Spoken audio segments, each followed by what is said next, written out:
Very good morning students. आज हम class +1 का चैप्टर हाइड्रोकार्बन 13 का नेक्स्ट टॉपिक करेंगे, that is a method of preparation of a alkene. अगर आप method of preparation of alkene की बात करें तो हम फर्स्ट एल्कीन को प्रिपेयर कर सकते हैं by a partial reduction of a alkyne. Alkyne means triple bond. आपने उसका कोई भी एग्जांपल कंसीडर करा, let's suppose you are taking a but 2 yne. जब आप इसकी रिडक्शन करोगे H2 platinum in the presence of a calcium carbonate plus sulfur, that is called a Lindral catalyst, but2ene आपको क्या देगा? cis but2ene देगा instead of using a Lindral catalyst. If you are using a bridge reduction, what is the condition of that bridge reduction? Sodium in a presence of a liquid ammonia, तो ये आपको क्या देगा? trans but2ene।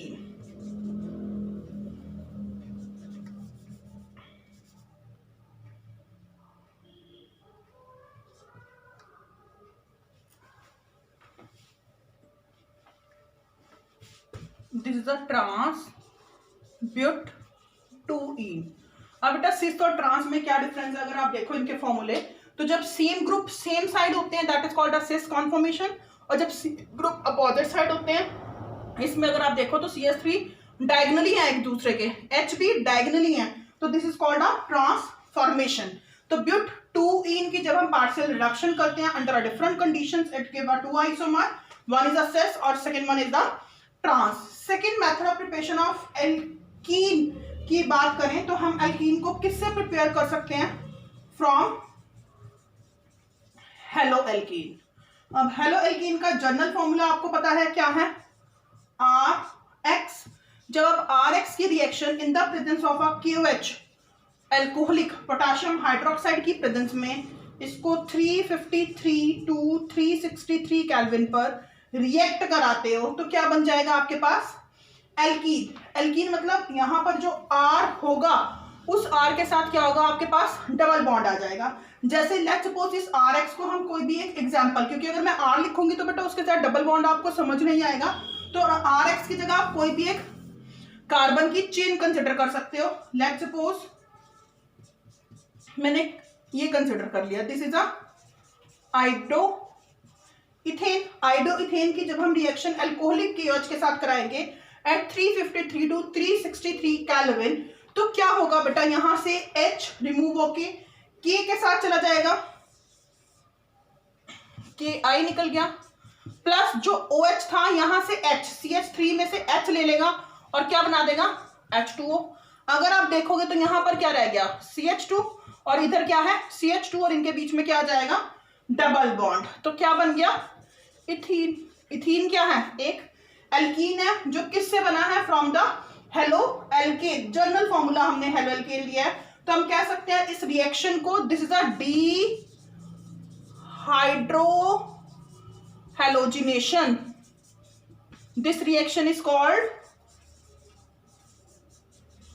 dehydrohalogenation। Means DE means removal, hydro means hydrogen, और halogenation मतलब halogen. तो we can say removal of a hydrogen and halogen.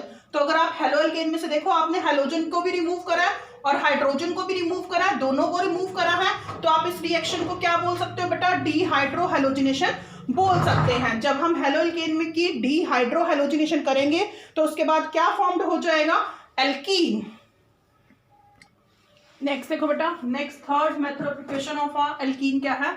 From vicinal dihalide और 1,2 डाइहेलो alkene. बेटा इसमें विसिनल का मतलब क्या है कि जब एडजेसेंट कार्बन पर दो हेलोजन होंगे, अगर आप कोई लॉन्ग चेन भी ले रहे हो कार्बन की, तब भी दो साथ वाले कार्बन पर जब हेलोजन होगा, दो साथ एडजेसेंट कार्बन पर हेलोजन होगा, that is called a vicinal. तो हमने यहां पर क्या लिया? विसिनल डाइहेलाइड लिया।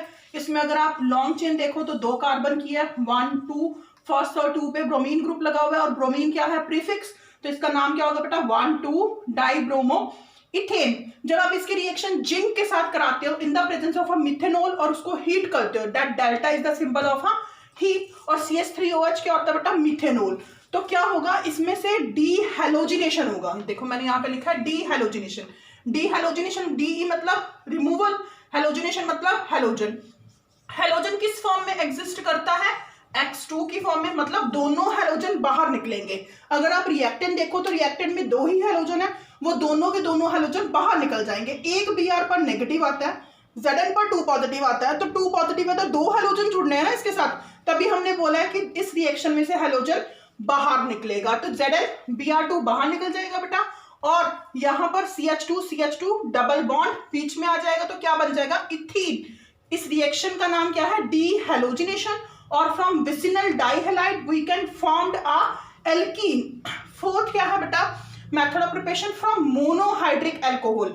मोनोहाइड्रिक एल्कोहल का मतलब क्या हुआ कि कार्बन की जितनी मर्जी बड़ी चेन है उसमें आपके पास एक एल्कोहल, एक OH ग्रुप होगा। जैसे आपके पास मैंने 2 कार्बन की चेन ली है, या फिर चलो लेट्स सपोज मैं 3 कार्बन की चेन ले लेती हूं। ये 3 कार्बन की चेन है, तो इसका नाम क्या होगा बेटा? Propanol. In the presence of a H2SO4 at 440 kelvin ये कौन सी रिएक्शन करता है? ये डीहाइड्रेशन करता है। डीहाइड्रेशन, डी मतलब रिमूवल और हाइड्रोशन मतलब वाटर, तो हम कह सकते हैं removal of water is called a dehydration. अब वाटर को बाहर निकालने के लिए बेटा क्या चाहिए? OH और H। जितनी मर्जी लॉन्ग कार्बन की चेन हो, आप OH से, जिस कार्बन पर OH जुड़ा हुआ है उससे अगले वाले कार्बन से आप H लोगे। देखो मैंने यहां से OH लिया और यहां से H लिया, तो क्या रह गया? CH3 CH CH2। असल में देखा जाए तो बेटा क्या होता है कि जो ये OH है, ये OH अपने बॉन्ड को साथ में लेके जाता है एज अ OH नेगेटिव, और जो ये H है वो कैसे जाता है? As a H positive. ये इस बॉन्ड को यहीं छोड़ के जाता है, और ये H पॉजिटिव और OH नेगेटिव आपस में मिलके क्या बना लेते हैं? वाटर। तो ये चीज यहां से खत्म हो गई और यहां से H खत्म हो गया, बट एक बॉन्ड तो रह गया ना, तो इस बॉन्ड को हम इधर शिफ्ट कर देते हैं, जो क्या बना लेता है? Double bond. तो ये क्या बन गया आपके पास? प्रोपीन। क्लियर है? कोई स्पेसिफिकली बेटा आपने इतने कार्बन ही नहीं लेने, आप इससे ज्यादा या कम भी ले सकते हो, बट आपको पता होना चाहिए कि आप कैसे डिहाइड्रेशन करोगे फ्रॉम मोनोहाइड्रिक एल्कोहल। नेक्स्ट और last method of preparation of alkene देखो बेटा, फ्रॉम सोडियम और potassium salt of a saturated dicarboxylic acid. Dicarboxylic मतलब 2 कार्बोक्सिलिक एसिड है। 2 कार्बोक्सिलिक एसिड क्या है? COOH। इसका सोडियम या पोटेशियम सॉल्ट लेना है, तो आपको H को हटा के आप बेटा Na भी लगा सकते हो या फिर K भी लगा सकते हो, दोनों सेम लेने हैं। और इनको फर्दर आप कार्बन की चेन से जोड़ दो, इन दोनों चेन को आपस में कनेक्ट कर दो और इनकी वैलेंसी कंप्लीट कर दो। तो ये जो आपके पास रिएक्टेंट है, इस रिएक्टेंट का नाम क्या है? This is a sodium, Na for sodium, और जो जनरल फॉर्मूला है CH2COO का, this is called a succinate. अगर हम बात करें बेटा यहाँ पर H लगा दें, जब CH2COH दोनों एक बॉन्ड से जुड़े होते हैं, इसको हम क्या बोलते हैं? Succinic acid. तो हमने इसके H को हटा के Na लगा दिया, तो सोडियम वर्ड यूज कर लेंगे, अगर K लगाएंगे तो पोटेशियम वर्ड यूज कर लेंगे। तो इसकी कॉप्स इलेक्ट्रोलिटिक रिएक्शन करनी है, जो आपने method of preparation of alkene में भी करी थी। हम इसकी रिएक्शन में 2 मॉलिक्यूल्स ऑफ वाटर के साथ इलेक्ट्रोलाइज्ड करते हैं, तो क्या होता है? यहां से ये 2 ऑक्सीजन और कार्बन बाहर चले जाते हैं in the form of a carbon dioxide. जो ये 2 सोडियम थे, ये 2 सोडियम OH, H2O में से OH, देखो मैंने 2 लिखे ना, NaOH, NaOH, 2 मॉलिक्यूल NaOH के बाहर निकल जाते हैं, और 2 जो H रह जाते हैं वो H2 की फॉर्म में बाहर निकल जाते हैं, और यहां से CH2 के बीच में डबल बॉन्ड आ जाता है, तो क्या बन जाता है? इथीन। तो ऐसे ये वाली रिएक्शन होगी फ्रॉम सोडियम और potassium salt of a saturated dicarboxylic acid, जिसमें सोडियम सक्सीनेट से आप इथीन को फॉर्म्ड कर सकते हो। इसी के साथ साथ आपकी method of preparation of alkene finish है। नेक्स्ट टॉपिक हम नेक्स्ट वीडियो में करेंगे, जो physical property of a alkene है। Thank you.